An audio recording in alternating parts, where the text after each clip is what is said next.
50 years ago, Enoch Powell delivered a private talk at the general meeting of the West Midlands Area Conservative Political Centre. The British press derided it as the Rivers of Blood speech, and the name stuck. One day later, his party sacked him. In the speech, Powell articulated the growing concern of many native British of the growing tide of non-white immigrants and the accompanying crime and overall lack of social cohesion. Despite what the members of the press and the political establishment said, the polls showed upwards of two-thirds of Britons agreed with Powell's speech. As the years progressed, his estimation of the increased violence in the UK has proven prophetic, as the revelations of the Rotherham scandal, rising knife attacks in migrant communities, and the general police cover-up of such events has revealed an anarcho-tyrannical regime that bears more resemblance to Orwell's Ingsoc than Kipling's land of marvels and mysteries.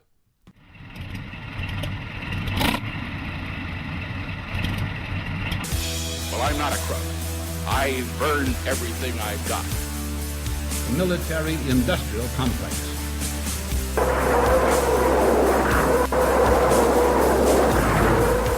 A new world order. But we are here to destroy the control over the industry of other people.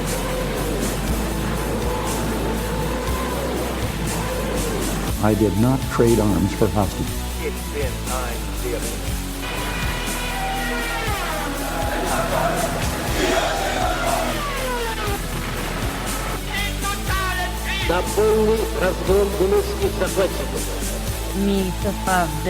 Myth20c podcast.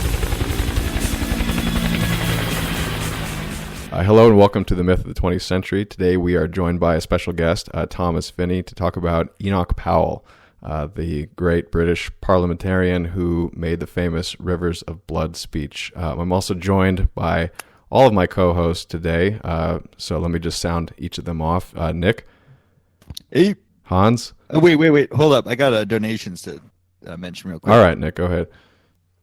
We had two new donations from a dead SF and a Seekhan. Thank you, guys. We appreciate it. Very good.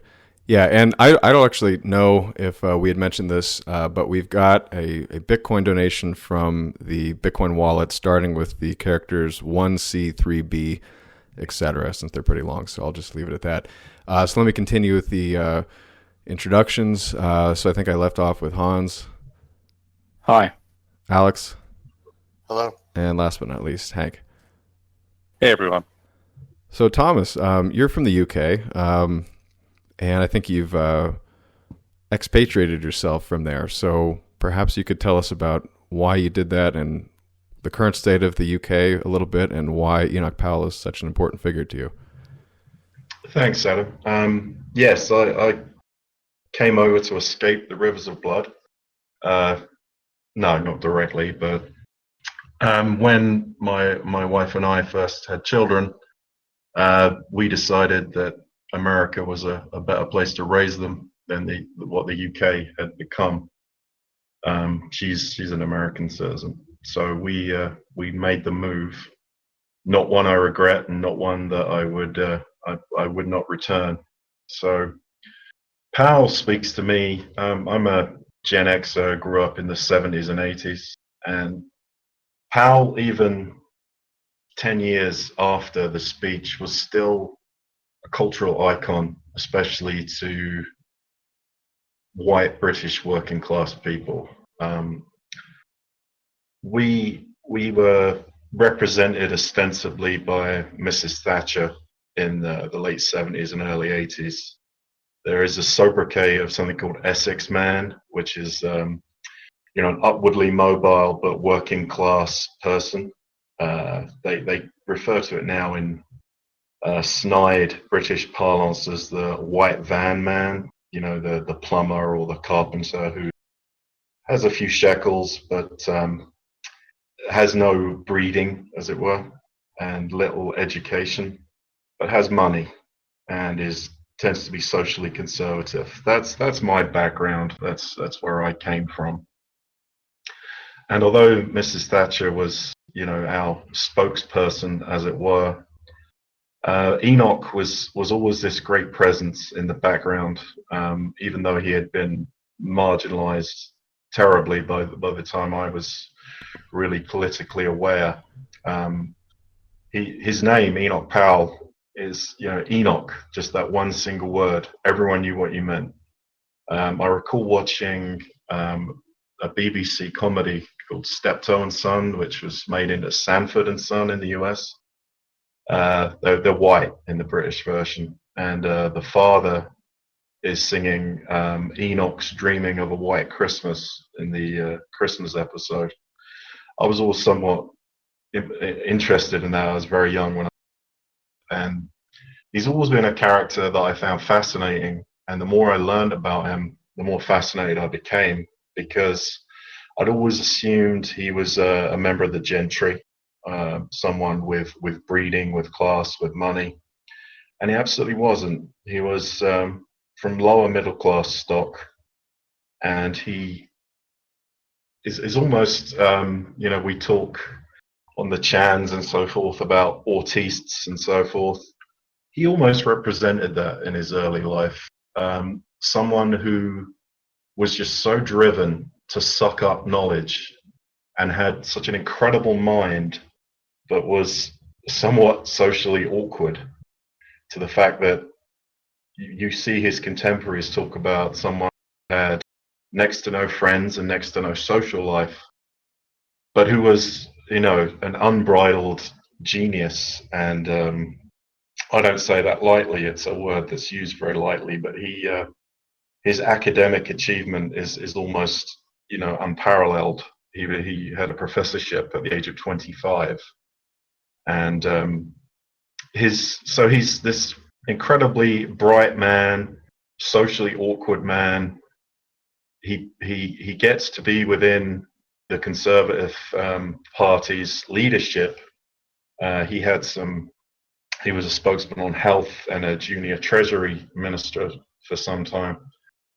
And, he rose to this through sheer power of intellect.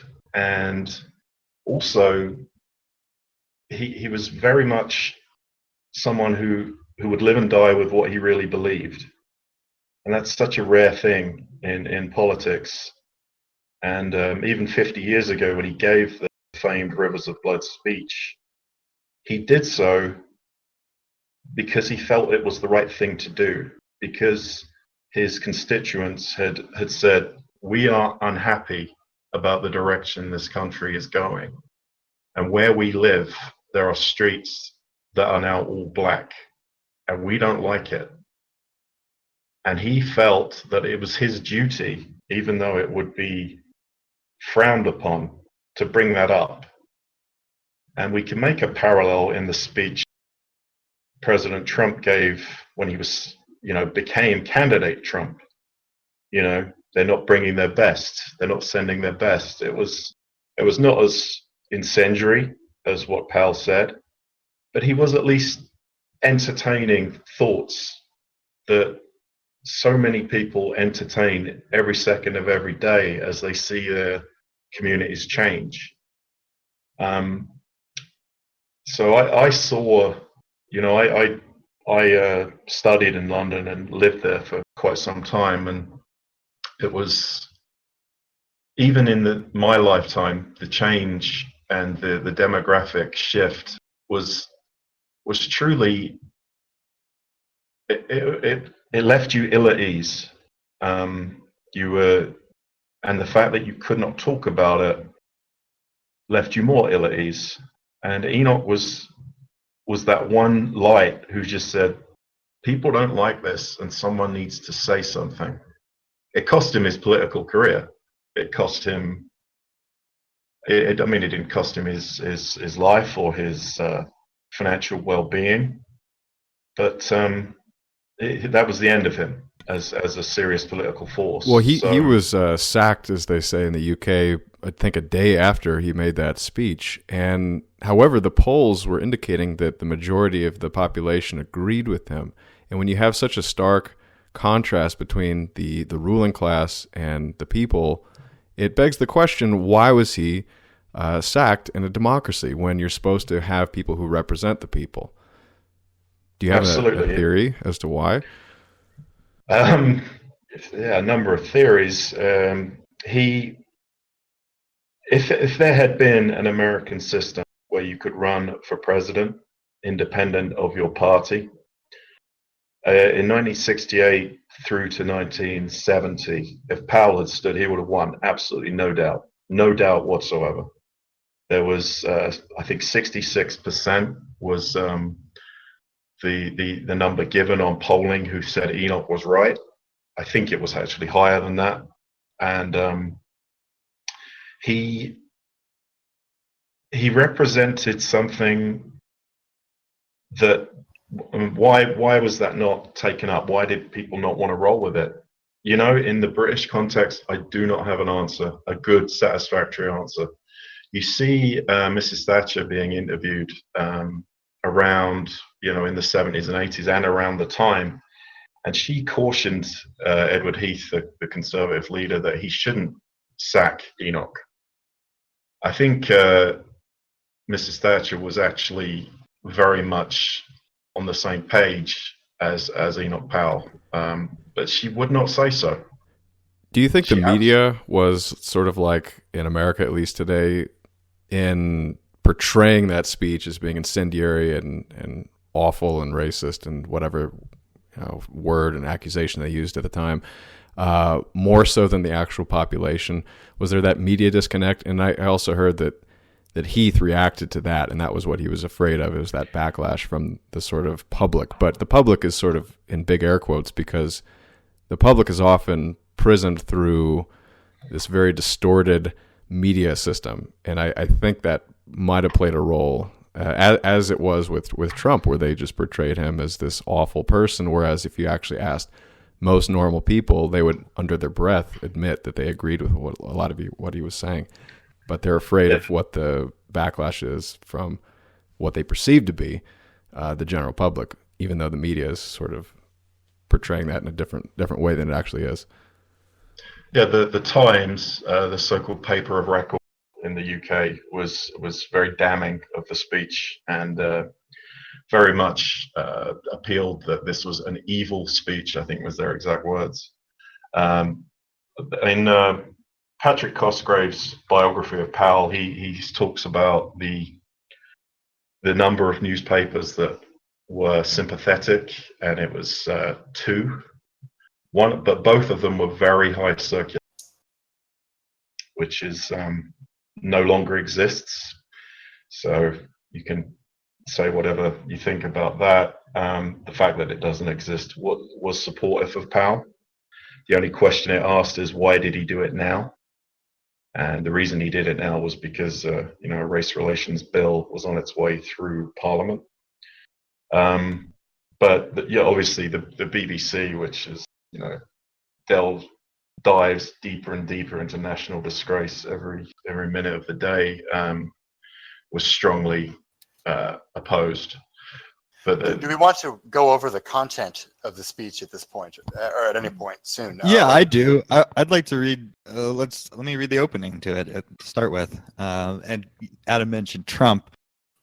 Well, keep Trump in mind and compare the erudition of Powell's speech. I mean, keep in mind he was a classicist, as Thomas mentioned. There's a lot of classical allusions, I guess, is the word. Well, of course, yeah. The rivers of blood itself, yeah, that comes from Virgil.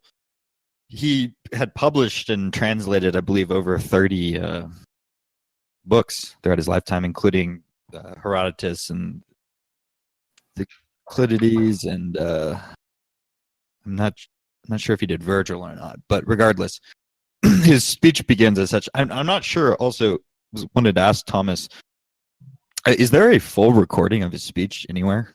I don't think there is. There is not. No, the one they issued on the 50th anniversary in April was done by Ian McDiarmid. I don't know if I'm pronouncing that correctly. Who played the Emperor in Star Wars. Oh, really? He did a nice job. Yeah, Palpatine. He did a nice job, but yeah. Look at the connection there. Yeah, interesting. Oh, wow. So, what was that done in with ill intent to have a villain, a character, a man who played a villainous character, of course, portraying Powell? Yeah.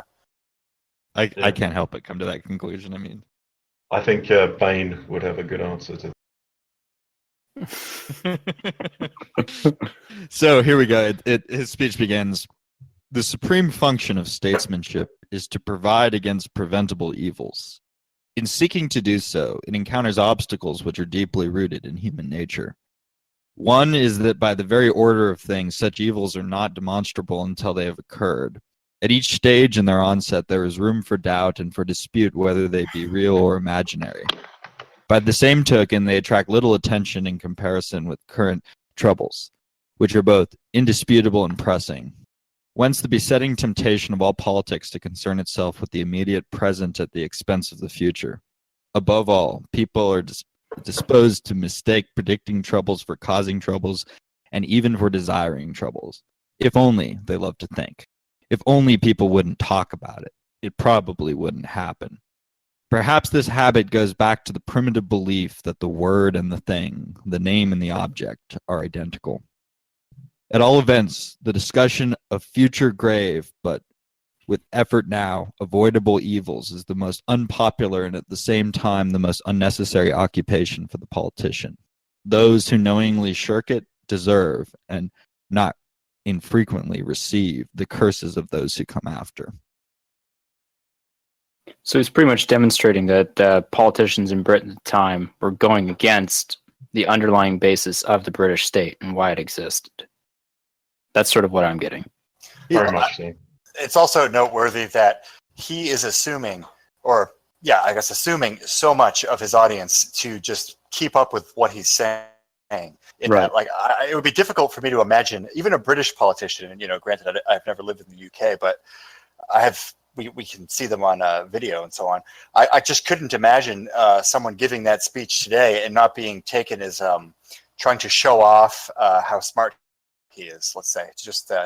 But at that time, he could assume that people would be able to basically easily process what he's saying. I mean, it's not an understatement to say that he was a prophet, because really what a prophet is not someone necessarily is predicting the future. A prophet is somebody who correctly identifies the currents of today, of the now, that lead to the future. And he nailed it. I mean, he understood this, and that's why it's prophetic. It's not because he was predicting something. It's because he saw what something was already. Uh-huh. And they're in abject denial. I mean, there was... Yeah, Hank, did you have something? Well, yeah, I mean, let's look at how meta this is. Like, the structure of the speech, if you actually kind of break it down, it starts off immediately with this self-referential aspect that I know this is going to blow some minds and cause some turmoil, but the turmoil is coming from the problem that I'm now going to describe to you. Like, that sort of setup, I mean, it's like a good thing to be able to appreciate, like the rhetorical aspect of the speech, because I mean, he read the Romans and the Greeks.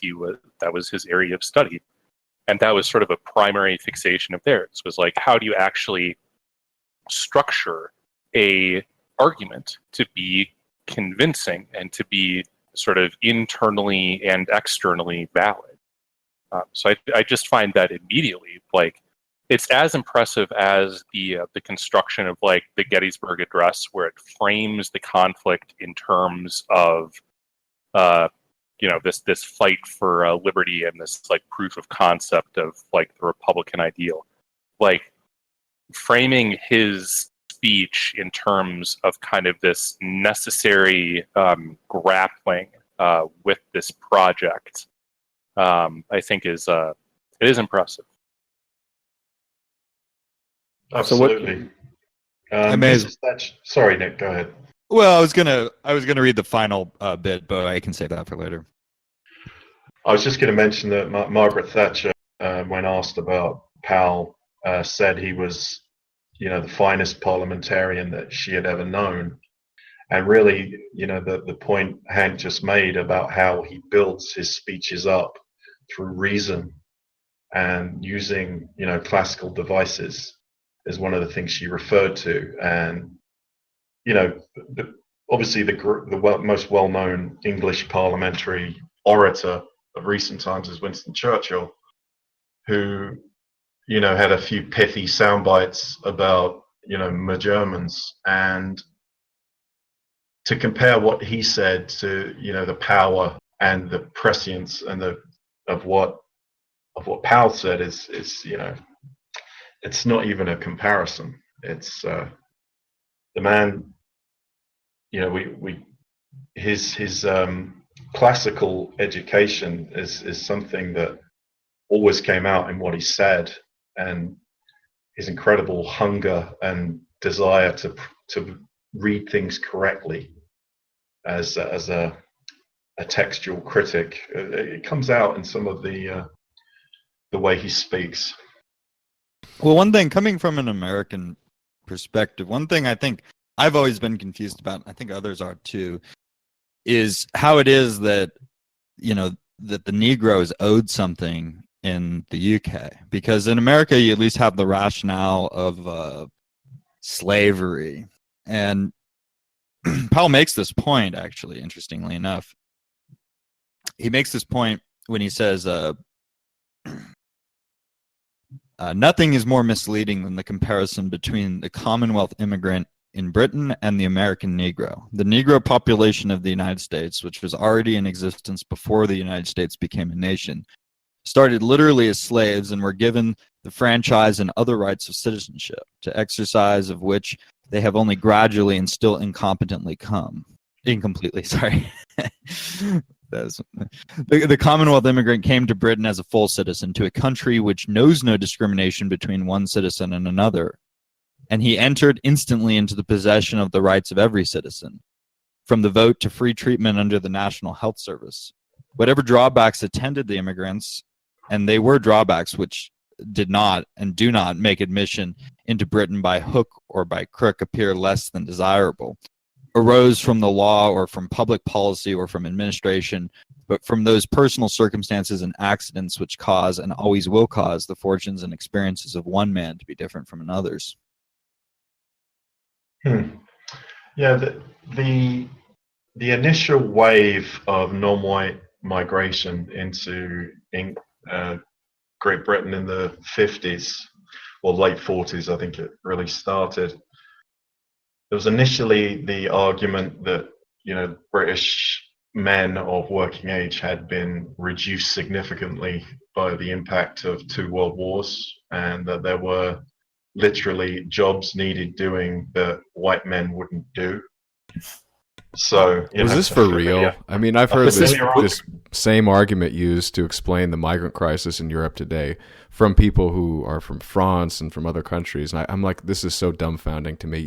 How high is the unemployment rate in certain parts of Europe that you want to have more people coming in and driving wages down?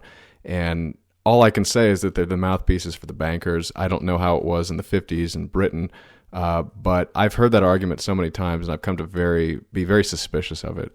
So I'm wondering what the sort of truth in that statement do you find? Oh, it's a contemptible argument. Absolutely no doubt about it. There was still unemployment in the 40s. There were, we had suffered a lot of casualties in World War II. Of course we had, but if you look at the scale of what had happened to the Germans and the Russians, it wasn't something that needed this profound societal change to address. Or even the UK following World War I. Right, absolutely. There were more significant. There was also this underpinning of the fact that we had this huge empire that was now in decline, that was now becoming this odd conglomeration called the Commonwealth.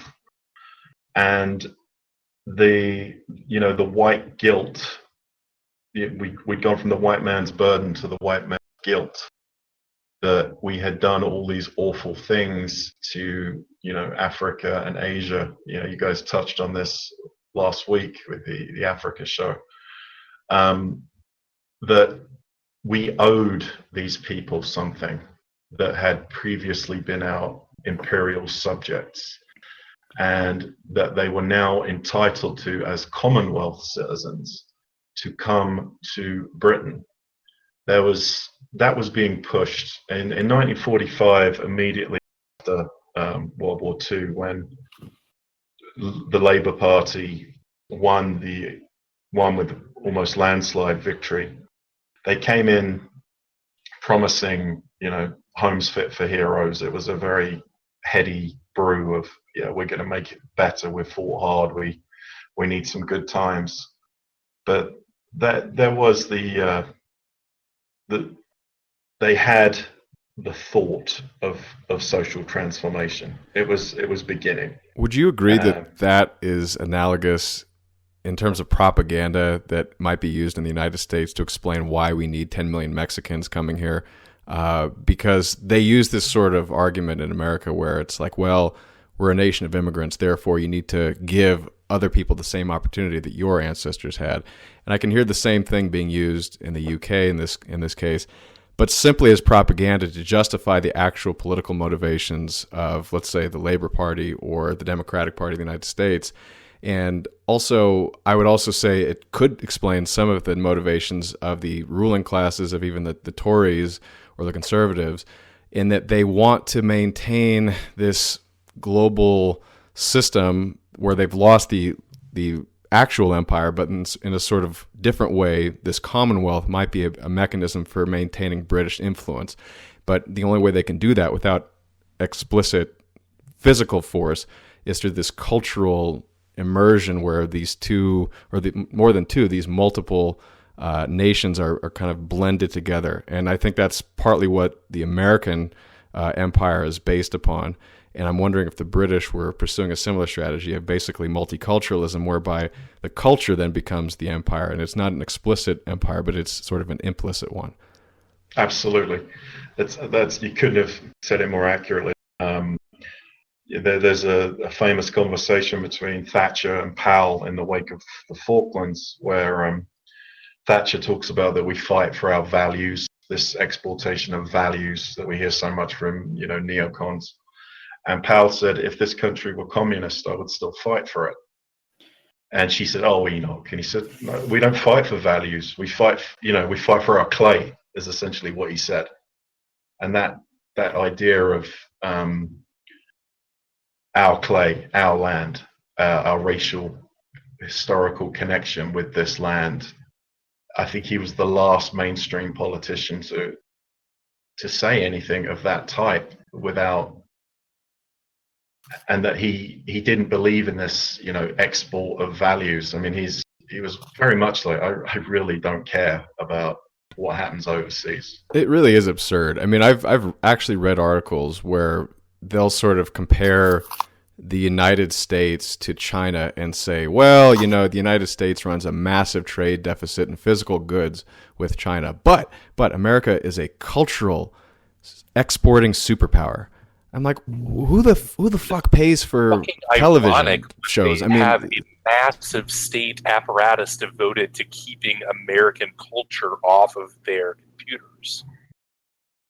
Like that's an insane argument when they literally. What's written by journalists who can't think in terms of actual physical product. They think in terms of literature or something, and it's like that does not pay the national bills.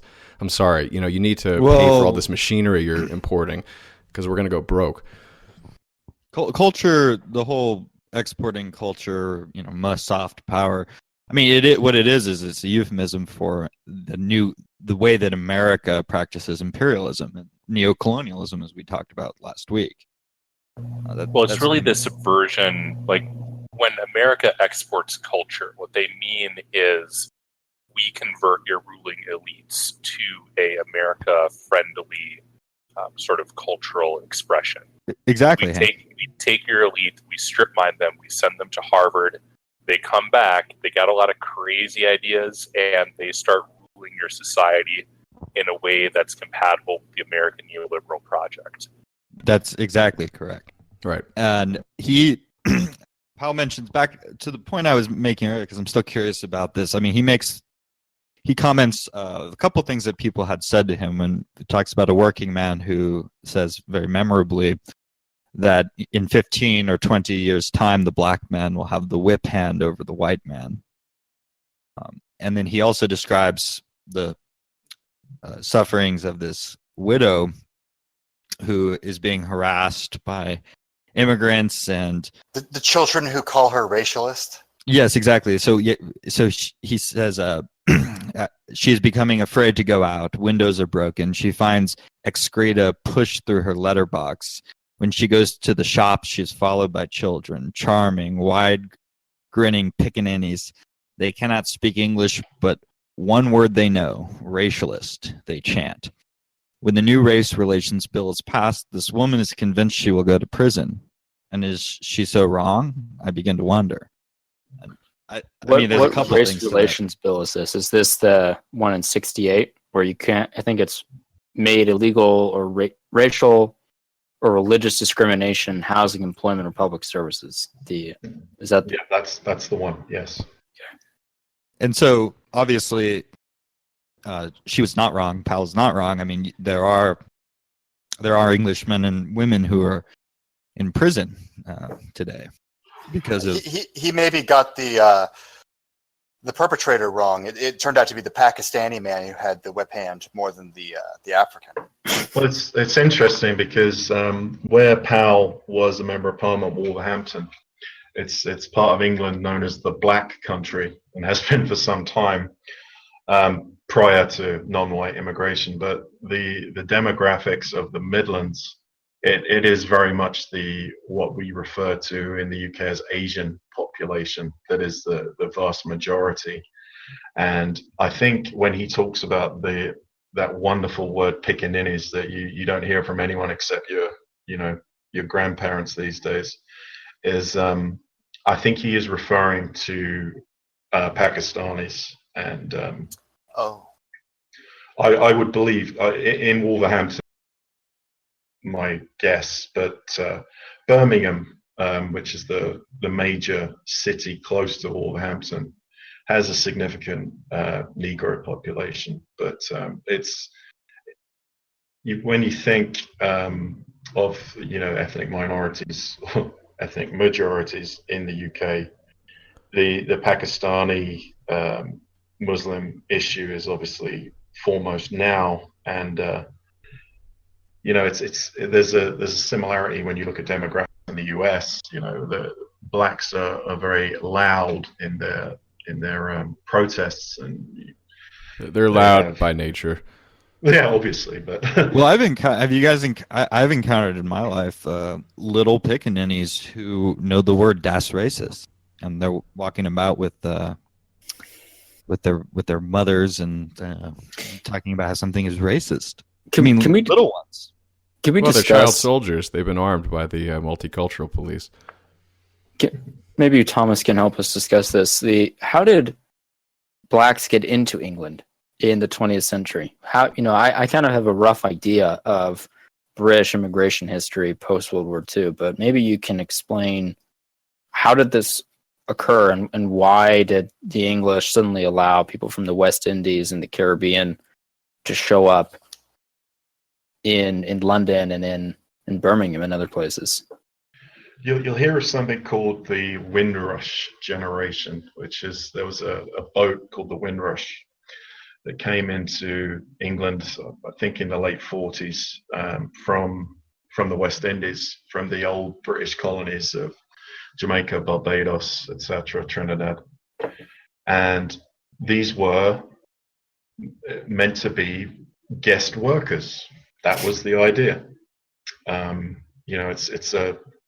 You bang your head against the wall when you see how history is and how history is repeating itself now. This idea of cheap labor, that's what they were brought over for.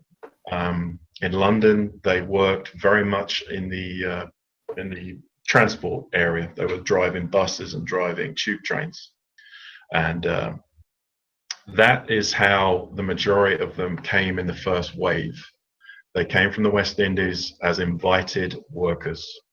And it's staggering to think that from that, I mean, we do have, it's something to remember that the black population of the UK is pretty low. Obviously, they make up for it in representation in the media, as we see in the US. Right. But the real demographic time bomb is the migration from Southern Asia rather, from India, Pakistan, Bangladesh, and now sub-Saharan Africa as well. The town I'm from is starting to be overrun by Somalians, and that's, if you ask me how did they get to be in the UK, I answer that question, but it's how essentially the border was flung open in the 90s, and it's astonishing if you just go to Heathrow to see the sort of mass immigration policy that's sort of taken hold in London and the greater UK. I wonder if anyone who works at Heathrow is actually Anglo-Saxon by extraction. I'm sure they're not. It doesn't seem like that. It seems like it's all hijabbed women. And occasionally you'll hear a very polite policeman saying something, and it's a native stock person. But yeah, I know what you mean. The place is a zoo. Yeah, I would just say one thing. I mean, this is sort of implicit in everything that Powell and his, let's say, his heirs, were objecting to. And this is something that's not really true in the United States. It's that the population in Britain, in England, and the part of Britain called England, that even despite the Anglo-Saxon invasion and the Norman invasion, it's something like 60% or more in place from 2000 BC, right? So these people have been living there for quite a long time, and it almost like the thought of bringing in people from different parts of the world to save a bit of money on labor, and in the process disrupting this 4,000-year-old event, this migration into Britain, is just incomprehensible to me. Well, it's similar along the same lines as in Germany. They had this with these Turkish guest workers in the 50s and 60s, Gastarbeiter, and they used this same sort of Trojan horse strategy of, well, we're going to bring in guest workers. And they brought in some from Spain and Portugal to give those countries some skill, and then they sent them back. The Spanish and Portuguese did not want to stay in Germany, but the Turks did. And they've established, a multi-million strong community inside of West Germany, what used to be West Germany. Yeah, and Berlin. Yeah. Yeah, I mean, at least there they're ever Anatolians. been a situation where the whole guest worker thing, everybody agreed, like, yeah, that was a great idea? Like, none come to mind. The UAE, maybe? Where they're basically well, slaves. history hasn't ended there quite yet. I don't think that will end positively for them in the long run. You mean where all the construction workers are basically from Southern Asia, Sri Lanka? They're from Sri Lanka and Indonesia. Yeah, Bangladesh. and the local Arabs basically sit on welfare and have maids from these countries and watch their housing be built by them, and they literally do nothing but breed more children. I mean, there's this oil-based economy in the Middle East. I'm not one of these anti-oil guys. I'm sort of almost looking forward to the end of oil for various reasons, and this Don't is hold one your of breath. them. Yeah, I just the entire distortive effect of giving money to this part of the world is probably first on my list. They just do not deserve it, and it distorts everything else in our political economy. But that's another show topic. Well, on Alex's point about race specifically, Thomas, I'm curious if you can comment on the fact that despite the heavy implications of this speech and the fact that Powell is, a beloved figure by many explicit racialists, you could easily make the case that Powell actually was not a racialist. Very much so. His most famous speech prior to this was where he condemned the treatment of the Mau Mau, the Kenyan insurgents in Kenya when they were angling for independence from the British Empire. And he spoke on how I think 9 of these insurgents had been executed somewhat summarily. And he said, that's just not how we do things. The fact that we are in Africa, we still must act like Englishmen. he was very much an English or British supremacist in a way, or chauvinist, maybe. Very much so. I mean, if you're looking for that, he was. If you look at Mosley, who wanted Britain to be allied with the Third Reich, Powell absolutely was not. He was vehemently opposed to the Nazis, and when he was in Australia at the outbreak of war in '39, and he immediately resigned his post as a professor in the University of Sydney to come say, I want to fight my Nazis. And this is, it's as someone who's an admirer of Powell, that's some of the stuff I struggle with a little bit. Well, it's a mark of a patriot. I mean, I think he's loyal to his land, as you said, and I can respect that. I mean, even if the sort of alliances may have worked out differently for the better or worse, I think that's the instinct that's driving him. Oh, wanting absolutely. to preserve the genetics in this tiny, relatively small place called England or Britain is not, but doesn't require you to also support Hitler and also be in favor of slaughtering Africans. Like you can be a decent person without also wanting to destroy England. And in fact, probably you couldn't be a decent person if you didn't have, if you didn't also want to, respect Well, he makes the very realpolitik argument that no one is benefiting from this multiculturalism. It's basically creating conflict. That was the sort of most rational argument I heard him make, just in terms of cost benefit. Very few are benefiting from this. Maybe the few are the sort of political classes, but the working class is certainly not. And, the immigrants, maybe you can make the case that they are, but he would give these examples of how basically they become radicalized and isolated from the main population. And then that creates issues for them as well as the majority of the population. They would get super pissed off. I mean, I've seen some video on various documentaries about the Powell episode, I guess, like that era where he was leading up to the Rivers of Blood speech. And, they would have interviews with a Sikh bus driver, and the guy is just so angry about all these injustices that are being foisted upon him by living in England. And this is a Sikh, these are the people who've apparently integrated the best into British society. But he's still, just pissed off. And I have a feeling, if he just stayed in India, he probably wouldn't be so angry. Well, ironically, what influenced Powell the most, there's a great piece in the American Conservative, the Enoch Powell question, which goes into how complex societies collapse and based on the Powell Rivers of Blood thesis. But he gets to the point where he believes that the reason why there will be rivers of blood in England was his experiences in the British Raj, seeing inter-ethnic and ethno-linguistic violence between not just religions, but between different ethnic groups. They practiced Hinduism, the same sect of Hinduism, but they were from maybe 200 miles apart from each other, separated by a mountain range, and they hated each other. Right. So he probably saw, Hindus burning down a mosque or something. Right. That may have been a normal thing that he saw. Right. So in his mind, he's thinking, well, we're going to have to export that kind of rapid response police action we had to do in the British Raj back to England. We're going to have to be dropping in to stop Somalis and Afghans from murdering each other in the street. He was also influenced by, he had visited the United States just a couple of months before he gave the speech. His wife had worked at the United Nations in the early days of that august body being set up, and had a great love for New York City.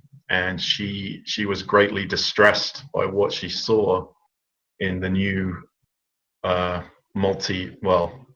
the increasingly multi-ethnic, and he saw that as something England desperately wanted to avoid. So that was another influence on him. What struck me about that relationship was how much she seemed to respect him, even though he was sort of going against the sort of mainstream as portrayed by the media, at least. And what resonated with me, or what charmed me the most about that, is that it's very exceptional to find your ordinary woman to support a man who goes against the mainstream these days. And I noticed that as well with Oswald Mosley. his wife seemed to respect him and stand by him, even though he was very unpopular. And that may not be the case with Powell, even though the majority of the people supported him. Again, it's the public perception as portrayed by the media that seems to scare a lot of women off from these types of men. So I was intrigued by that. Well, you mentioned, Adam, that that he was a patriot, and I'd like to make a distinction between a conservative patriot and a racial patriot or traditionalist patriot. Contrast, for instance, you can contrast with Mosley, but you can also contrast with someone like William Joyce, known derisively by his propaganda name, Lord Ha Ha. He was the Englishman who went to Germany under the Third Reich to do propaganda broadcasts. And he actually destroyed his passport upon going to Germany because he didn't want it to be used against England. But the thing about a conservative, he says, for instance, as A.J.P. Taylor said, Joyce was executed effectively for making a false statement when applying for a passport. He was hung after the war, and he said in his final statements, "In death as in life, I defy the Jews who caused this last war, and I defy the power of darkness which they represent. I warn the British people against the crushing imperialism of the Soviet Union. May Britain be great once again, and in the hour of the greatest danger in the West, may the standard be raised from the dust, crowned with the words, 'You have conquered nonetheless.' I am proud to die for my ideals, and I am sorry for the sons of Britain who have died without knowing why." A conservative is somebody who, Thomas made the very interesting point earlier that he said that he would fight for Britain even if it was communist. Well, that, ironically, is not the sentiment of a true patriot, of a true racial or traditionalist patriot. That's the sentiment of a conservative, because it's somebody who says that these institutions are worth preserving. It's the same thing you see in America when you see this logic that, it's okay to fight. About that. Are you going to tell me that some Russian who died at Stalingrad in some massively wasteful plan to take some block of Stalingrad, like he didn't help save the Slavic race? Well, that's, I figured you'd make that point, but that's a soldier's perspective. It's a bit different if you're a politician. If you're a politician or, you're somebody looking for the, political future of your country. Was the USSR, was a communist soldier, Russia, not a that threat to the noted. Slavic people? I would say that it saved them. It wasn't the best system for them, but there's a Russia today, and it's 85% ethnic Russian, and it wouldn't be that if Hitler had won, right? Look, you can still, the institutions of your country could be subverted, and you could still respond to a threat from abroad that threatens the physical security of your people. That is true. But from an ideological perspective, it just depends. I'm sorry to cut you off, but a communist regime could be installed that would be like our communist regime, and it's actively trying to disrupt and modify the existing populations that are installed in the country. Or it could be like the Soviet Union, and it kind of just doesn't do that much. Or for that matter, like the Ottoman Empire, it just sort of administers people and doesn't particularly have any genocidal objective, at least as such. There's individual cases where they may have genocide. I don't disagree, for instance, that to an extent communism, parts of Eastern Europe were able to maintain themselves from the growing new threat from America under communism. I completely agree on that point. But when you take someone like Powell, when he says something like, I would fight for England, what is he fighting for? He's fighting for the institutions of the state. He wants England to be preserved. You could easily be.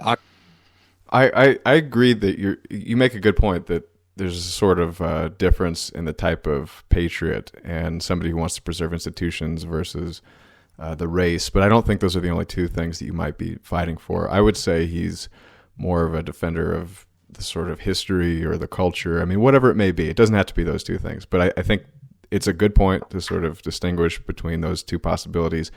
I don't know how he fits into either of those two buckets. I would say he probably is a little bit different than both. Yeah, and I don't think that they're. Go ahead, Thomas. No, you're good, Hans. Go. Well, I was going to say, I don't think that they're mutually exclusive. You can be someone like Ceausescu, or you can be like the Strasser brothers, who obviously didn't win in the end, but they had a good synthesis of what you're talking about, Nick. It is the institutions that matter, but it's also an ethnic question, or I guess a sub-racial question. You can solve both, and maybe that's what Powell was moving towards. He, at the end of the day, was a Tory. He was a high Tory who was mostly concerned with taxes and public spending, and he just didn't understand why large swaths of the former British Empire were showing up in Birmingham. I think that's right.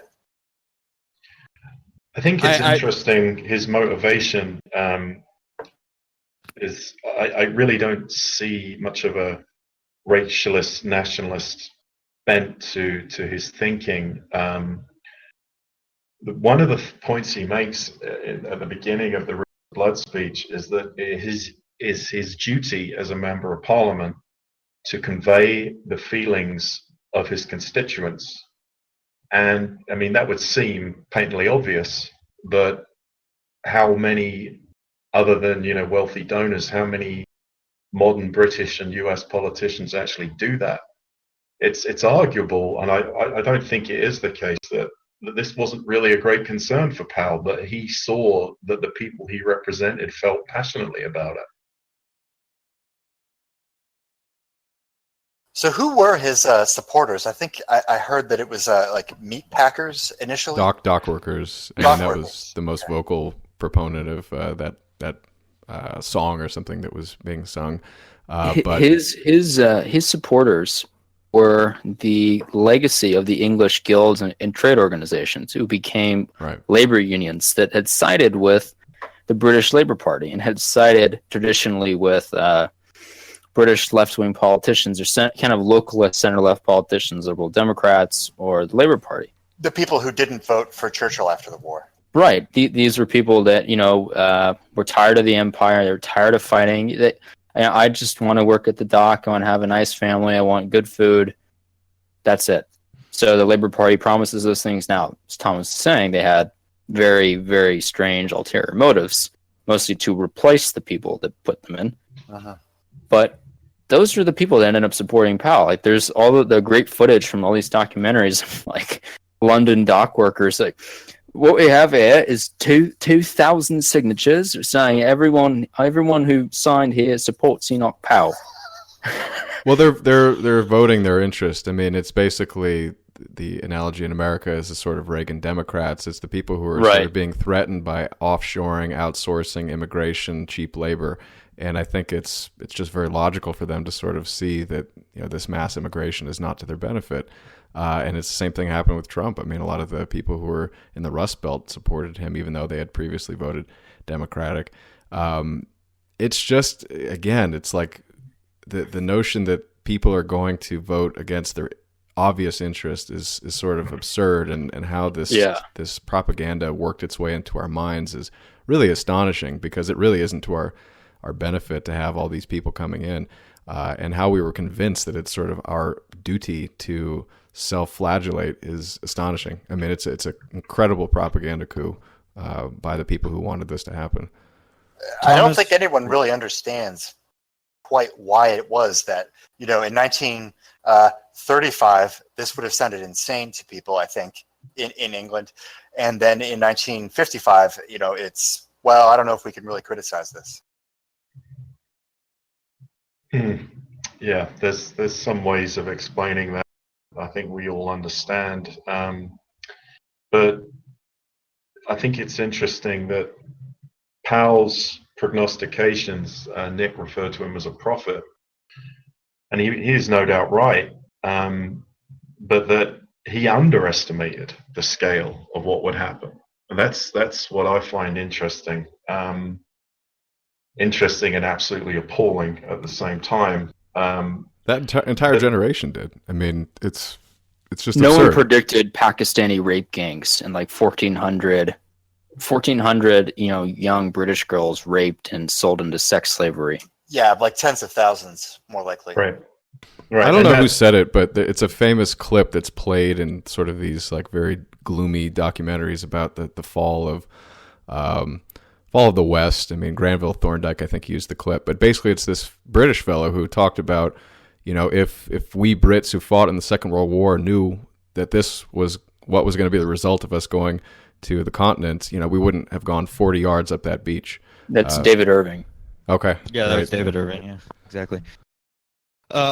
Again, to draw the distinction though between a conservative and a radical, Thomas, why is it that he refused to stand for the National Front? That's an interesting question.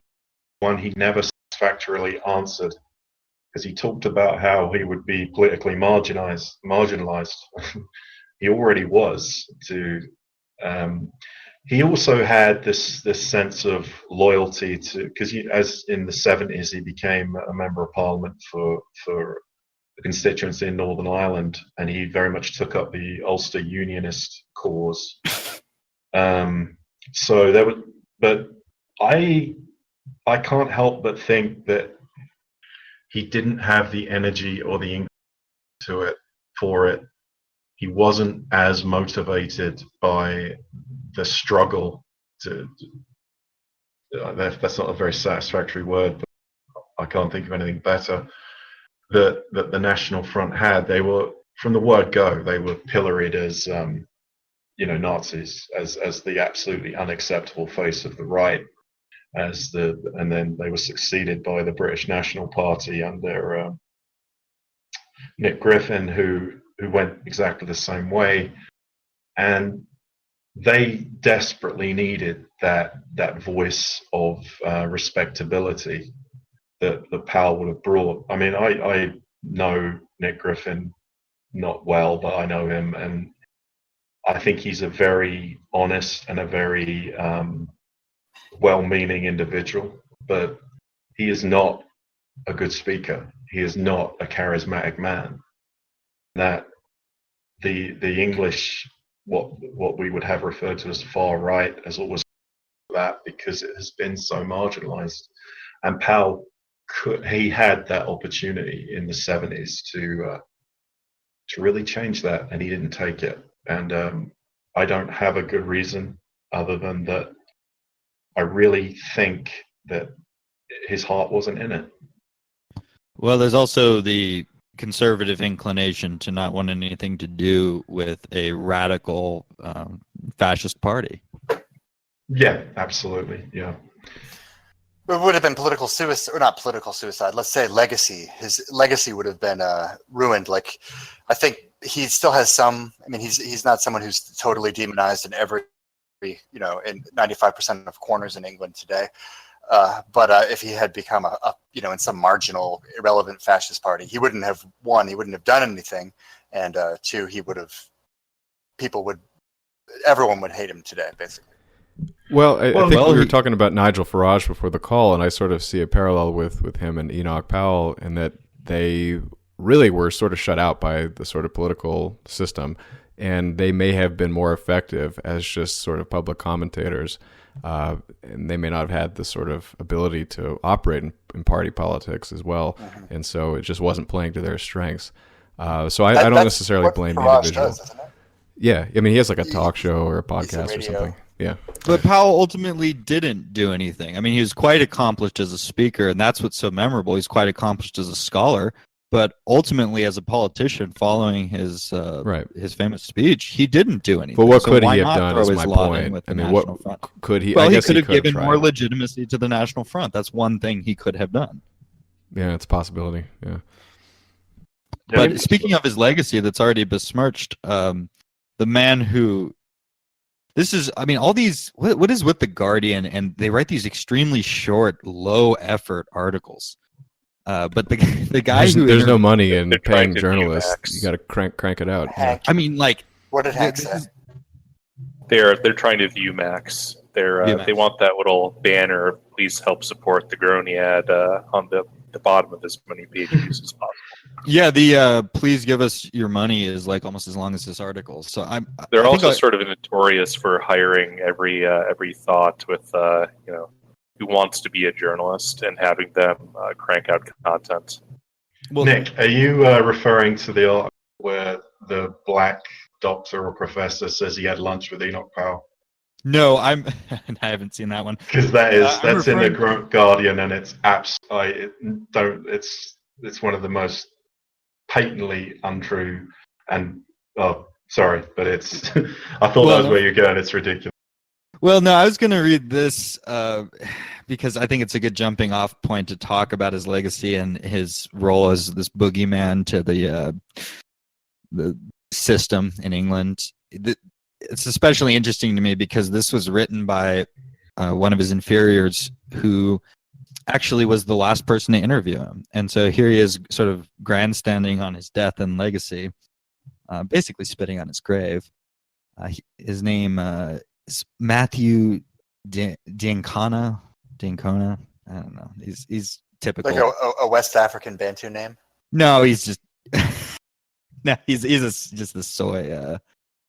He's exactly what you would expect. Maybe I'll put a still of his face in the YouTube video. But I'm gonna read this because it's short, and I think it will provide a jumping off point to talk about these swine. I was the last person to interview Enoch Powell. In October 1996, only 16 months before his death, he was frail and softly spoken. Though still formidably articulate, our conversation ranged from John Major's politics to St. John's Gospel to the poet A.E. Housman.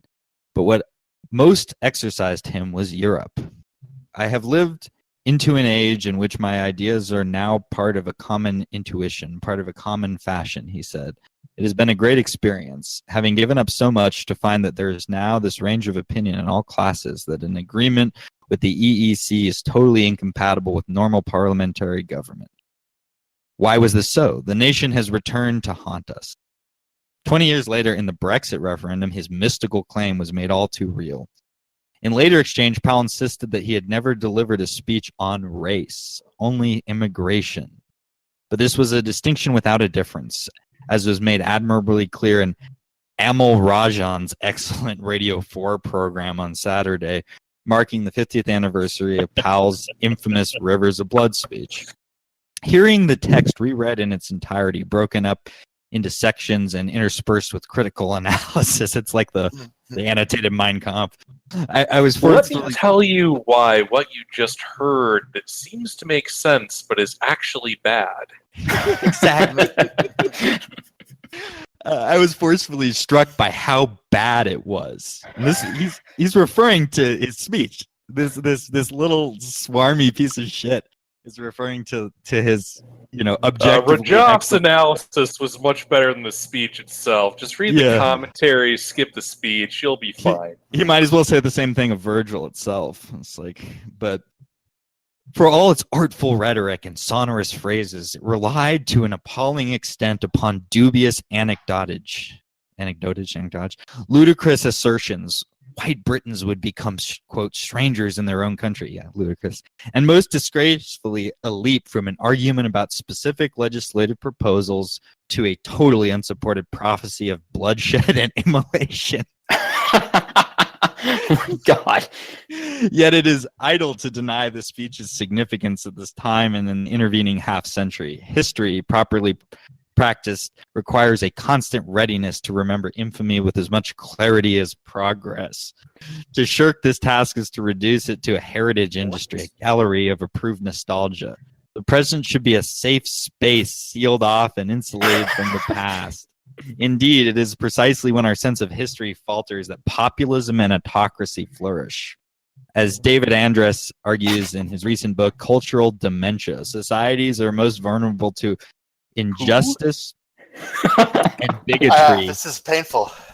Yes, it is. When they lose their anchorage in the past, angerness, bitterness, and core coexist with fond illusion and placid self-absorption. Powell was wrong about so much, yet Powellism found its purest expression in the 2016 EU referendum result, which enshrined the convergence of two greatest fixations: hostility to immigration and opposition to Britain's membership of the EU. Nigel Farage's disgusting breaking point poster was the clearest expression of this fusion, but it would be a mistake to imagine that neo-Powellism is confined to the dwindling ranks of UKIP. He goes on to whine a little bit about Donald Trump. Yeah, let's not read This, that. okay, so this guy is basically ignoring the thrice annual mass murder by South Asians in London. and acid attacks and the and let's not Rotherham. forget tens of thousands of young women raped and sold into slavery inside England. It's not like they're being sold into slavery and then being swept off to India or something. Well, and he even closes with, "It has never been more important to recall this terrible speech, to be reminded of its trickery and rhetorical tradecraft, to grasp how such methods may be used again." I mean, don't fall for the good vocabulary, Goyam. Just don't fall for it. it's really. I mean, what do you make of this, Thomas? What's your? I had not read that, and I had to mute myself. Teeth were gnashing. It's absolute. Oh, I'm lost for words. The rhetorical device that Powell got it so wrong, and you see this on a number of people talk about his legacy, because you could argue, if you took the UK, that the percentages he espoused didn't quite get met. That we all live in this wonderful multicultural paradise. It's contemptible to the extreme of making you want to go full exto. It's I've lived in South Asian majority neighborhoods. They are not somewhere you want to live. They are dangerous. They are foreign. They are the youth of those in those areas. They're raison d'etre to intimidate you, to try and make you scared.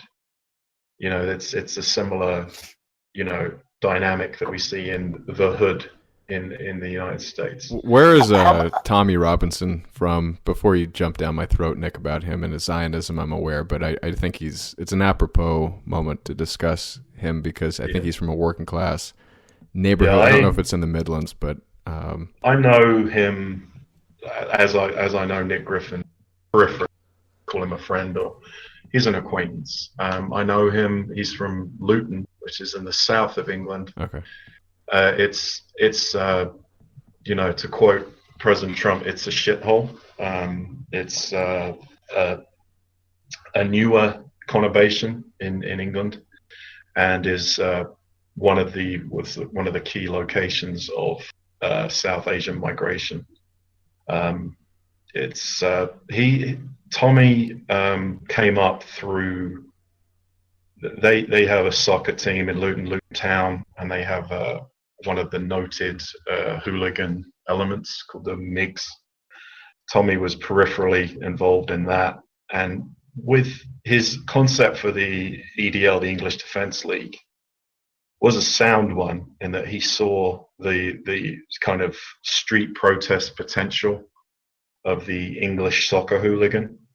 His willingness to stand and fight, and to be not back down, and to engage the police force as something that could be harnessed against Islamic immigration and Islamic dominance of these areas. Luton is similar to Rotherham, where there's this huge, enclaves of almost exclusively Pakistanis and Bangladeshis. How much effort does a median Briton have to expend to get his family away from these dangerous areas that you're referencing? It's difficult because of the small and densely packed nature of the country. There isn't the option to go out and live. We could say we'd go and live in Idaho or Wyoming and get away from it all. And even to a lesser extent, in some of the big cities, you can get to a suburb that's going to be pretty much exclusively white. The cities just aren't really built like that, because they're so densely packed. You can find a nice little enclave even in London still, but it's the best you're going to get is 70-75% white, and it's mostly going to be soys who are saying, "Oh, this needs more diversity." Right. It's a very difficult thing. You want to actually live out in the countryside, away from it. you need the kind of money that generally goes with people who accept this and encourage this state of affairs.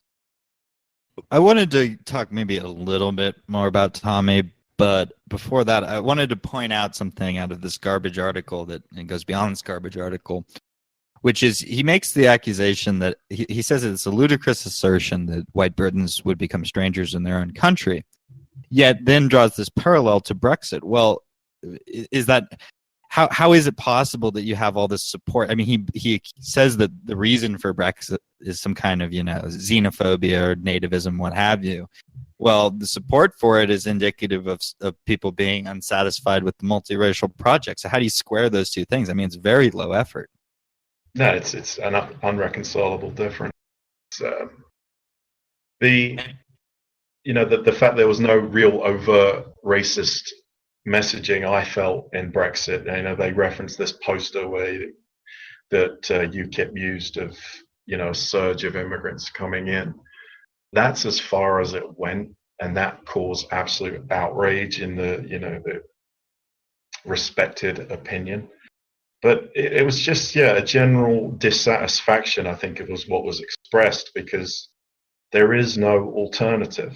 Trump has, for all his faults, but he did provide that alternative, because Republican, Democrat don't offer anything to the average white, working class, lower middle class man.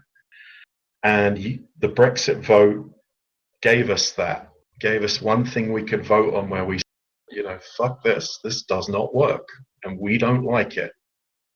And the racial animus, I think, was, an unsaid, but very much it was foremost in many people's thinking. I didn't vote in that. I was already in. Or it was directed at polls.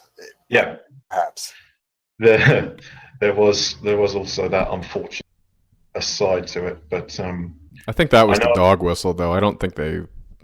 I mean, I asked this to Kathy Princess, if you're still out there. Thanks for coming on the show. It's been a while, but no, I asked her, is this Polish animosity that they would sort of publicly tout actually the reason, or is it just sort of a cover for the anti-Asian stuff? And I think she kind of confirmed that the latter, but maybe Thomas can clarify. So. Yeah. Well, there is an element. So even in America, there are places in America that have a bit more of a, I don't know how you say. There's places in America that like to give attitude or grief to people who move there from other parts of the country, other Americans, other white Americans, and they will do that. They will make comments and express. Well, I mean, of course. Yes, people are obnoxious sometimes. Yes, but those same people will be unwilling to do it to total racial strangers and total foreigners. No, I think Nick's absolutely hit the nail on the head. It was like the allowed prejudice that you could have. I mean, there was always that trope of the English and telling jokes about the Irish as stupid, telling jokes about the Scots as miserly, the Welsh as being fanciers of sheep. These were, kind of knockabout humor that was not considered disrespectful. That's gone. You obviously can't do that anymore. But Poles, for a brief time, they came in. They worked the construction industry, especially. They were all legal immigrants. That's something to bear in mind, who paid taxes and so forth. But it was, those Poles, they're undercutting me on my, my construction business. And it was something you could say, and it wouldn't be derided to the point of, oh, you're socially unacceptable now. And I think also there was a lot of Eastern European immigration, some of it being from Romania, where you have the Roma gypsy people. And the worst people in Europe, possibly. Yeah, absolutely. And they bring crime. They bring, as the president said, they have the ability to just destroy any sort of space, like any public space. They'll find a way to make it unpleasant. Oh yeah. And Pole kind of became the catchword for any kind of Eastern European migration. Although most of my understanding is there's quite a large exodus of some of those Poles who came in the early days of Poland getting into the EU. They're going home now. They don't want to be in England. Well, it's just not as an enticing place. I mean, perhaps Poland has surpassed it in some ways. I know a few Polish people, and they show me pictures of their hometown, and I'm like, why did you leave? And basically, the bottom line for a lot of these people is that they're very ambitious, and they're attracted to the sort of wealth opportunities of the West. But in terms of quality of life, I think you'll find that a lot of people, when they come to places like America or the UK, they're a little bit disappointed because the sort of quality of life is much lower, I would argue, than sort of traditional life back home. They're deeply puzzled by things such as allowing girls into the Boy Scouts. That's something that someone from Eastern Europe would just not be able to wrap their head around. As for their grandstanding on Powell's predictions and saying that it hasn't happened, there has been no river of blood, there's a very Talebian point to be made here, which is that the fact that a crisis has not happened is not evidence that a crisis will not happen. He never said rivers of blood. He said, I see that, whatever, he quoted Virgil. Was that quoting Virgil? Yes. The Tiber foaming with much blood? Yes. Yeah, so he never actually said the words rivers of blood. That was something that was invented or used to refer to the speech to be sensational by a hostile media. Yeah, but that was the newspaper headline in one paper or the other the day after. To make him sound like a loon. He wasn't saying that. He was saying there will be friction between different populations if we keep bringing in random people from It did the same thing to Trump. I mean, it's not about the truth. It's about winning for their team. And I don't know what team that is, but it's basically the oligarchy or something. Not a good team. No, it's a cabal of very corrupt people. If we can go back to Tommy for a moment, I just wanted to go over this because I think it exemplifies sort of the state of, or the police state of Britain today. A lot of people are making that comparison, and I haven't been to the UK in a while, but I struggle to find reasons to go when I know all these things about it, and I'm hearing that a lot, and it still actually surprises me to hear others say that, and even myself, hearing myself say that, I'm surprised that I'm that disinterested in a country which has a great history. But how did it get to the point where this guy who, love him or hate him, basically was just holding a phone outside of a courthouse, and if you want to get into the technicals, he was given a court order not to sort of interview people who were on trial because it might affect the verdict, but he was doing this after the verdict was reached. And so technically he wasn't influencing anything. It was just still under that court order, which in practical terms made little sense. And so the fact that he was then tried and then convicted in something like 4 minutes by this judge shows that the letter of the law was used over his head rather than the sort of spirit of the law, and it was a political witch hunt, and it was a vindictive campaign against him specifically. One could gather. So this is sort of very chilling to a lot of people who are watching this stuff because he's not the only one. A lot of people have been put in jail for similarly benign things, in our opinions, I would assume, and things like singing songs on YouTube, and it turns out that you're not even allowed to talk about this case if you live in the UK, unless you want to be threatened with prosecution, which is even more disturbing. You can't even. You're write referring an to article. Alison Shablas, who was recently convicted of offending the Jewish overlords. Yeah, she was singing about the Holocaust or something, and it was not allowed, of course, for obvious reasons. If you understand who controls the media and the court system and the political system in the Western countries. I mean, this goes on in Germany and France, and I think it was Ursula Haverbeck who got in trouble for similar things in Germany. It just goes on and on and on, and so this is just the most recent famous case. But how did Britain get to this, and how does the United States avoid it? Because these hate speech laws, which were implemented in most of these countries where this type of prosecution is being carried out, have been tried to be put in place in the United States, and we're very lucky that they're not in full effect, even though they are in some practical terms in terms of censorship of social media and things like that. But you're not actually being thrown in jail for this sort of thing yet. And so we can look to the usual suspects. There's evidence that in the UK, Occidental Observer put out a piece where it was basically the Jews who were responsible for putting the hate speech laws in to the Britain. So Thomas, maybe if you could tell us how it got to this point and how do we avoid getting this in the United States, which seems to be, ironically, despite all the sort of evidence to the contrary, seems to be the last bastion of freedom in the West, which is a pretty pathetic statement given how sorry the United States free speech culture has developed into. Well, the fact that you do have a written constitution with the First Amendment actually does give you a significant advantage. There's obviously no such thing exists in Great Britain. However, the criminalization of dissent, I think, is a fairly recent thing, and I think Brexit, without oversimplifying it, really made them ratchet up the pace. Prior to UKIP and Nigel Farage being, a national figure, the right, the dissident right in the UK was very much peripheral and very much, just considered a joke. We've touched on the fact that the National Front and the British National were never able to get a lot of traction.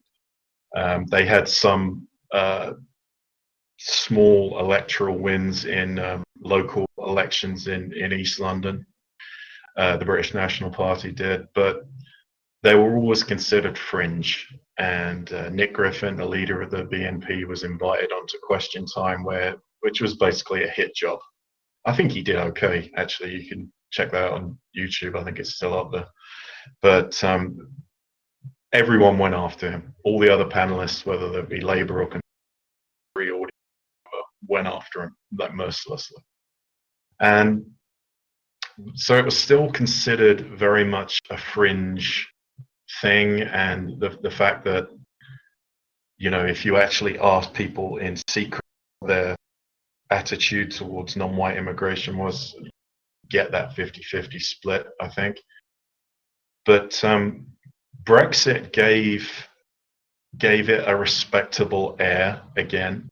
It was a pressure valve, and people began coming together who wouldn't have given each other the time of day before.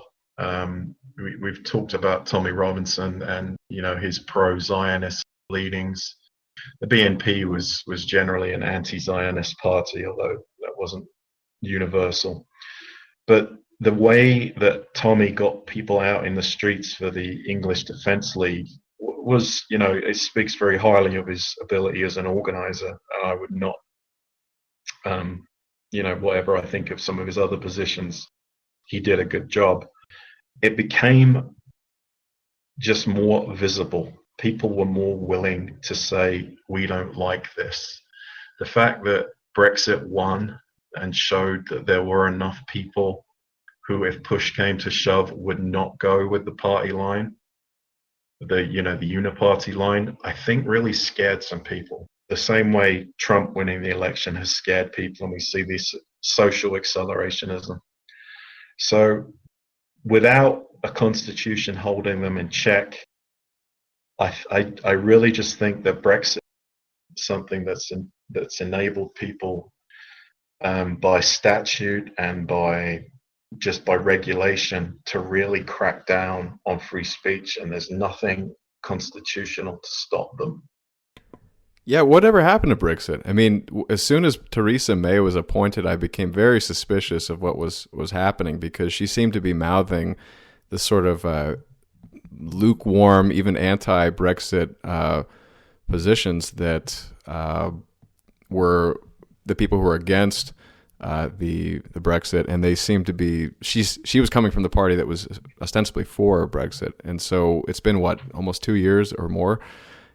And is it just going to die on the vine? Is that the whole point of this sort of delay tactic? And having a woman like that who's not really moving anything forward? I believe so. I think what we see, Mueller probe and the attempts to delegitimize Trump, I think this was done a lot more elegantly and swiftly in the UK with Brexit. It was just Cameron resigned because he was against Brexit. And instead of replacing him with Boris Johnson, who is an oaf and a buffoon, but at least was ostensibly in favor of Brexit, we got someone who was kind of lukewarm, kind of yes, and an absolute charisma vacuum, who comes in. And I really think that the current purpose of the Conservative government is to just bore us into submission, to just say, oh, we're doing our best, we're trying this, we're trying that. And as soon as, I assume Labour will get in at some point in the next 10 years. And I would imagine it wouldn't be Jeremy Corbyn in charge at that point. It would be some technocrat who will just carry on the cycle until we're sort of in the EU, but sort of not. And that will be the end of it. Do you think it's plausible to hope that large numbers of ethnic Britons, the various ethnicities that Britons fall into, would move to the United States? I think they would if they could. Experience, it's a very, very difficult thing to do. I see. But I think they would. I know some, not that they'll get much respite, but it's easier to go to Canada or Australia. Uh-huh. And there is quite a lot of migration in those directions. I have friends who've gone to Australia and New Zealand. And, we feel, we obviously stay in touch and talk a lot. And there is a feeling, some of us, that we've let our country down by turning our back on it. But we feel there isn't anything worth saving anymore. And I don't know what you could do. I mean, it seems to me that they've sort of made up their mind. I've spent a bit of time really in London, which is kind of a bubble, but I was really quite disappointed with what I saw, and just the pulse that I have on British culture. I would say that it's just as bad as, say, the U.S. blue states, if not worse. And I don't see how that ship can be turned around. No, I don't either. And when you have Mayor Sadiq Khan, I mean, what greater summary could there be of the decline of the? Are there any secession movements in the UK talked about? I mean, like, obviously Scotland tried to break away, but that's sort of a different concept. I mean, I think you basically need to set London adrift, like we need to get rid of Manhattan. I mean, it's a similar thing, in my opinion. I don't see that as a solution. I'm just asking what the strategies are being explored currently. I don't think anybody's even looking at that. There's still, this English patriotism that we talked about with Powell is still very much a factor, and it's channeled towards things like, my sports ball, the English national soccer team, which is, very much my 56% now. Is still this thing that we're meant to get excited about, and you will see the belligerent English racist will still fight for the honor of our football team, which is such a sad indictment. And I condemn myself. Which is the third African, the football team, I'm guessing. Yeah, absolutely. Closer to half. The sports ball is like the highest expression of conservatism, and conservatism here is, again, the enemy. I mean, the enemy of the British people is the state.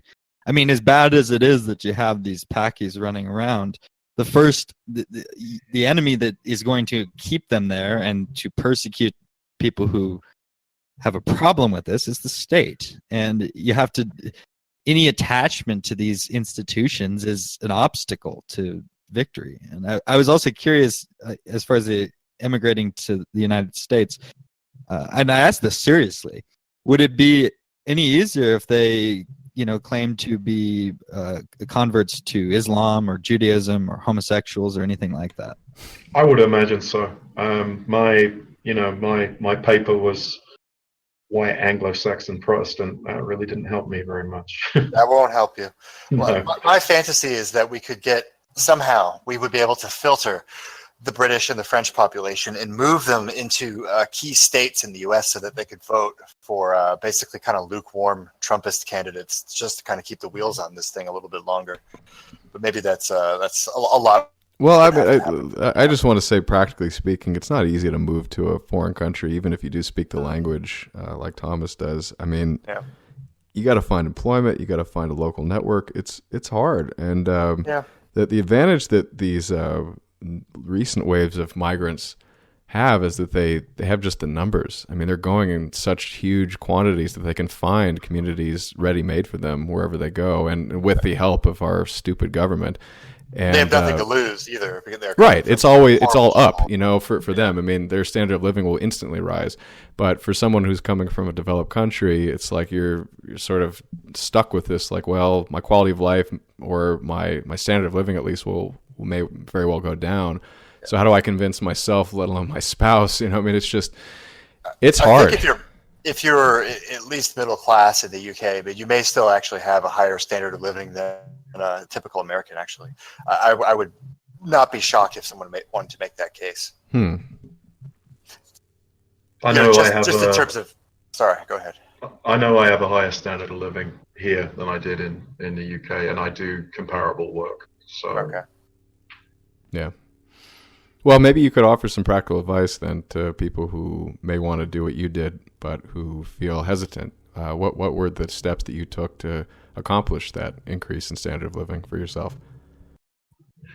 To come to the United States, it was only even possible because my wife's an American citizen.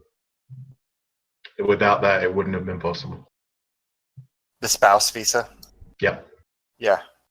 So we just have to get 20 million boys and girls in America to marry English and Frenchmen and move them over. We need to make it hip again to marry a WASP, as opposed we'll to. Send our strategic thought reserve to England to get some English guys. Yeah, my wife was a thought, bless her heart. So that worked very well, and she was. Very much left-leaning, Rainbow Coalition. And then the first time I showed her London, she had a red pill suppository, and that was it for her. And she's now, I had a moment in the British Museum where I was standing in front of the Sutton Hoo burial mask, or war mask, really. And a horde of mulatto and South Asian school children stormed by me in school uniforms. And I thought, wow, this city is just doomed. This country is in a lot of trouble.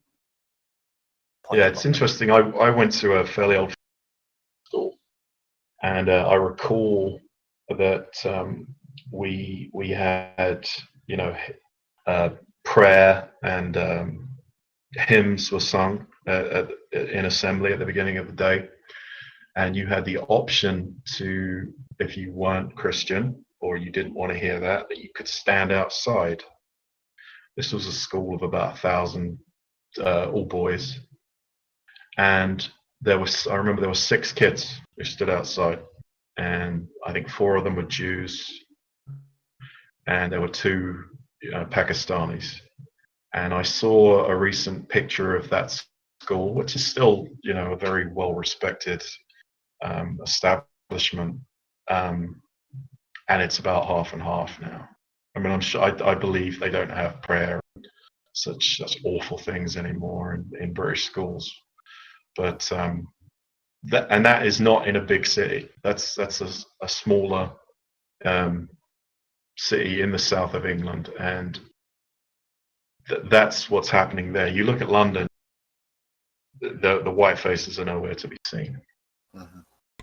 When you talk to other British expats, what is the common denominator for all of your reasons for leaving? I mean, I suppose it's hard to find that in every case, but maybe what is the most common reason that you find, and where does the discussion lead about the state of Britain? I mean, you must have all sort of like a nostalgia, but also sort of a disappointment in the current state and there's a certain selection bias here, obviously, because you have left.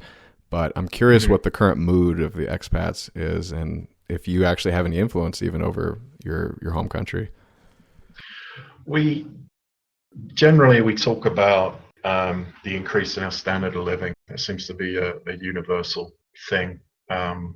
Because that's politically correct, or it's a safe that's where thing. It starts. Yeah. And then as soon as you get to know people, a few drinks have gone down, we discuss, what was the thing that really made you decide that enough was enough? And it's always non-white immigration, crime. It's the fact that it's, most of the people I know have got younger children, as I have, and we don't want them around this insanity. I would not want a daughter growing up in England, even, though I'm relatively well off and could isolate them to a degree from it. I don't want them there. And in terms of how we influence things, I mean, my parents, they're in their 70s, and I would love to get them over here, although that's chain migration and not really in favor of that.